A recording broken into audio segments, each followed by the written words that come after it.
Have you ever noticed something strange? You walk into a room, you say something, and nobody really listens. You give an opinion, but someone else says the exact same thing 5 minutes later, and suddenly, everyone cares. You try to be helpful. You try to be nice. You try to make everyone like you. But somehow, people take you less seriously. And here's the uncomfortable truth. It may not be because you're boring, weak, or unimportant. You may simply be teaching people how to treat you. Imagine two people. Person A speaks constantly. He explains everything. He laughs at every joke. He agrees with almost everyone. And whenever someone disagrees with him, he immediately changes his opinion. Person B speaks less. But when he speaks, he means it. If he disagrees, he doesn't panic. If someone doesn't like his opinion, he doesn't immediately try to fix it. Which person gets more attention? Usually, person B. Why? Because humans don't judge confidence only by what you say. They judge it through your behavior. And one of the strongest signals is surprisingly simple. How comfortable are you when you don't get approval? One of the fastest ways to lose authority is over-explaining. Imagine you say, "I can't come today because I have something important to do." That's enough. But then you continue. Actually, it's not really important. I mean, I could probably come, but I have some work and my parents also asked me to. Suddenly, your simple decision sounds like something you need permission for. The problem isn't explaining. The problem is trying to convince people that your decision is valid. Confident people understand something. Not every decision needs a court or defense. The more desperately you try to prove yourself, the more you accidentally communicate, "I need you to agree with me." And people can feel that. Now here's another one. Someone asks you for a favor. You don't want to do it, but you say sure. Someone changes your plans. You say it's okay. Someone repeatedly crosses your boundaries. You laugh it off.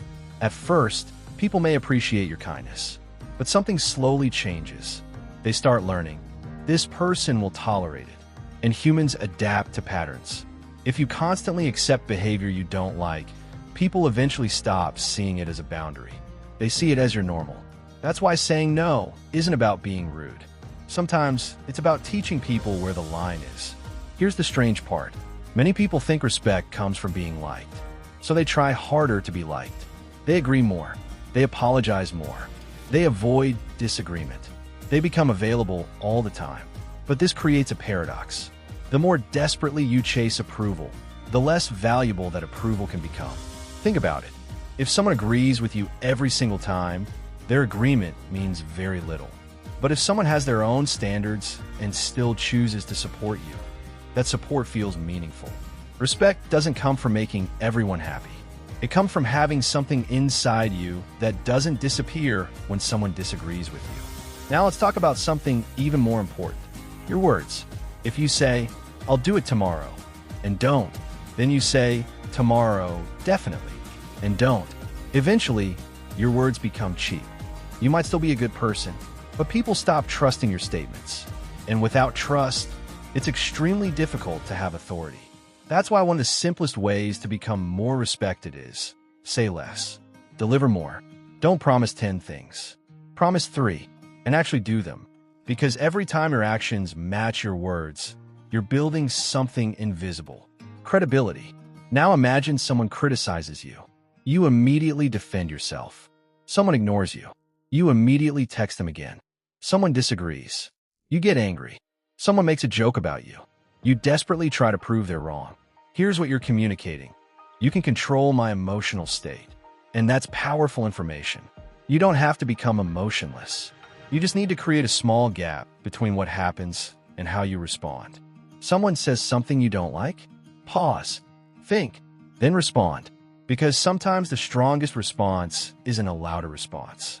It's a controlled one. There's another thing people notice without you realizing it. Your relationship with your own time. Imagine someone messages you. You instantly reply. Someone calls. You immediately answer. Someone wants something. You drop whatever you're doing. Eventually, you create a pattern. Your time appears always available. And when you're constantly available for everyone, people can start assuming that your priorities can always wait. This doesn't mean you should ignore people. It means your life shouldn't stop every time someone calls your name. Have your own goals, your own schedule, your own priorities. Because when you respect your own time, other people get a signal. This person has a life of their own. And that changes how they interact with you. But there's one mistake behind almost everything we've discussed. And it's this: you're trying to control what people think about you. You want them to think you're smart, confident, successful, interesting, important. So you constantly monitor yourself. How did that sound? Did they like what I said? Why didn't they reply? Did I look stupid? And ironically, the more you obsess over looking confident, the less confident you become. Because your attention is no longer on your life. It's on the audience. Real confidence begins when you stop performing confidence and start living according to your own standards. So if you feel like people don't take you seriously anymore, don't start trying harder to impress them. Start changing your patterns. Speak when you have something worth saying. Stop over-explaining every decision. Say no when you mean no. Keep the promises you make. Control your reactions. Protect your time. And most importantly, stop begging for approval. Because respect isn't something you can demand. It's something your behavior repeatedly communicates. Every interaction teaches people something about you. The question is, what are you teaching them? Maybe people aren't taking you less seriously because you've become less valuable. Maybe you've simply forgotten to show them where your value is. So from today, don't ask, how do I make people respect me? Ask something much more powerful. Am I behaving like someone I respect? Because when you genuinely respect yourself, you stop chasing respect. And strangely, that's often when other people start giving it to you. This is Garg theory.